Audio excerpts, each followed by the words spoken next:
Nizere ko rero mwebwe n'abanyu mumeze neza mukaba mwaratangiye ukwezi kukuboza muri amahoro. Nkaba rero uyu munsi ngiye kubaganiriza kuri iki gitabo cyitwa Dear America. Akaba ari igitabo cyanditswe na Jose Antonio Vargas. Uyu mugabo akaba yarakuriye muri Leta Zunze Ubumwe za Amerika, akaba yarahageze afite imyaka 12. Ba nyirakuru grandparents be babaga muri leta ya California, noneho iwabo baturuka muri Philippines. Ababyeyi be umunsi umwe barabyuka, nyine afite imyaka 12, bakatunganya ivarize bakamubwira bati tugiye kohereza muri Amerika. Nk'abandi bana bose rero baturuka muri bihugu bimwe nk'ibyacu, abafite amatsiko, abayumva Amerika ari ikintu kidasanzwe, yahagera agatungurwa. Uyu mwana rero araza, ababyeyi be ntibamubwira niba aje muri vacances, niba aje gutura, niba azasubirayo. Abona gusa agenda, akajya kubona akabona agize imyaka 16, 20 ari muri Leta Zunze Ubumwe za Amerika. Agize imyaka 16 rero yashatse kujya gushaka driver's license, cyangwa se icyo twita permis de conduire. Agiye gushaka permis de conduire, mu bayobozi ajyana indangamuntu navuga yerekanaga ko ari green card. Ageze baramubwira ngo iyo green card ni fake. Jose rero avuga urugendo rwo kuba muri Amerika atagira ibyangombwa, ibyo bita se undocumented, kubaho udafite ibyangombwa biri legal. Iki gitabo cyanditswe hashize nk'imyaka 10, ariko n'ubu ngubu ni ibintu nyine bisa nkaho n'ubundi bikibaho, kuko hari abantu binjira muri Amerika bakaba babasha gufabrika cyangwa se gucura green card, noneho bakazigenderaho. Icyo gihe rero nibwo yagiye kubaza ababyeyi abo babanaga, ba sekuru na nyirakuru, babaza se gute ngewe mba muri Amerika nta byangombwa mfite. Ofite iki gitabo asobanura urugendo rwe nk'umuntu uba muri Amerika udafite ibyangombwa, n'uburyo yakuze, n'uburyo yagiye aca mu buzima nyine akamenyekana, kuko aza kuvamo umwanditsi ukomeye wandikira ibinyamakuru bikomeye muri Amerika, ahabwa n'ibihembo kubw'inkuru yagiye yandika. Ariko ibyo byose akaba yarabikoze n'ubundi ari umuntu twavuga ko abaye muri iki gihugu nyine illegalement.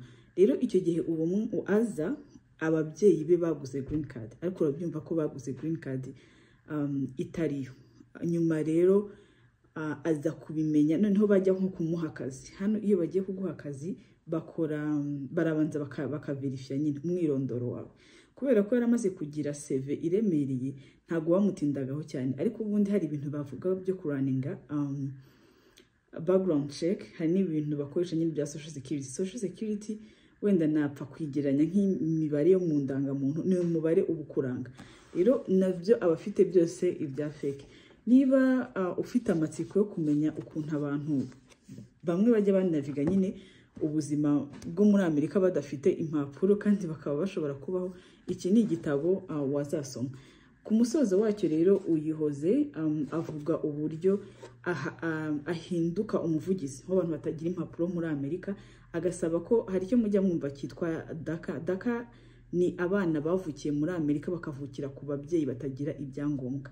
Abo bana niba mubyibuka, ndumva niba Trump yarashaka kubatwarana gusiga abana, ahubwo agatwara ababyeyi, ariko umwana akaba azasigara nta byangombwa. Akantu nibutse uyu mugabo avuga muri iki gitabo gasa nkaho karitusha, nagiye nsoma ahantu hatandukanye nkumva n'abantu bakavuga batandukanye, nuko aba bana urumva ntago Amerika ibibemera nkaho ari abanyamerika. Kandi urumva umwana waje hano akavukira hano,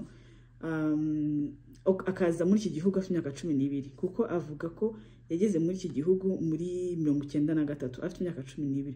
Ni ukuvuga ngo ubu ngubu afite hejuru y'imyaka 40. Iwabo muri Philippines ntahazi, nta nubwo ahibuka. Bumubwira ngo bamwoheza muri Philippines, ubu mujyanye nyine ahantu atazi, cyangwa se n'umwana wavukiye ahangaha. Rero avuga ko kimwe mu bintu bituma barwanira kugira uburenganzira cyangwa guhabwa impapuro zibemerera kuba abanyamerika ari uko kuntu nyine nta identite yaho bashaka kubasubiza bagira. Urugero wenda tuvuge nk'umwana waje hano avuye muri Ethiopia, cyangwa ababyeyi bibe baturutse nko muri Ethiopia afite nk'imyaka 5, ku myaka 25 ugashaka kumusubiza muri Ethiopia, sinzi umuntu yabasanzeyo.